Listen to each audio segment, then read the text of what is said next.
અને ભૂલતા નહીં, જે કોઈ વ્યક્તિ પરમાત્મા ઓળખાવે એના ઋણમાંથી એ વ્યક્તિ ક્યારે પણ ઓળખનારો મુક્ત થઈ શકતો નથી. દુનિયા બધા બધું આપે, કોઈ સંપત્તિ આપે, કોઈ વિદ્યા આપે, કોઈ કદાચ ઘર આપે, કોઈ ગાડી આપે, પણ બાપ ભગવાન કોણ આપે? ભગવાન કોણ આપે? ભગવાન કોણ આપે? કારણ કે દુનિયાના કોઈ પણ પદાર્થ કોઈ આપે એ નાશવંત છે, એક દાડો ટળી જવાના છે. ભગવાન એક અટળ તત્વ છે, અને કોઈ ભગવાન આપે બાપ, એની શું વાત કરી? ભગવાન આપે. પરમાત્મા તો અટળ છે, પણ એ પ્રાપ્ત થતાની સાથે મુમોક્ષ પણ અટળ બની જાય, મુક્ત બની પરમાત્માની ગોદમાં બેસી જાય.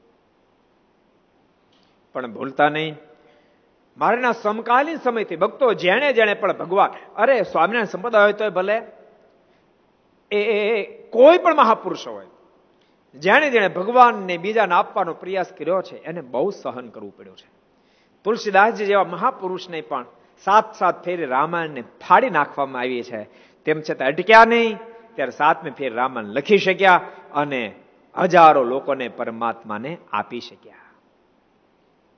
જેને જેને ભગવાન આપ્યા છે એને બહુ સહન કરવું પડ્યું, અને જેને ભગવાન આપવા હોય એને સહન કરવું પડે ને કરવું જ પડે. अगर ये वीडियो आपको पसंद आया हो तो लाइक करें और शेयर करना मत भूलिए. सब्सक्राइब करें सरदार कथा चैनल को और बेल आइकॉन पर क्लिक करना मत भूलिए लेटेस्ट वीडियो सबसे पहले पाने के लिए.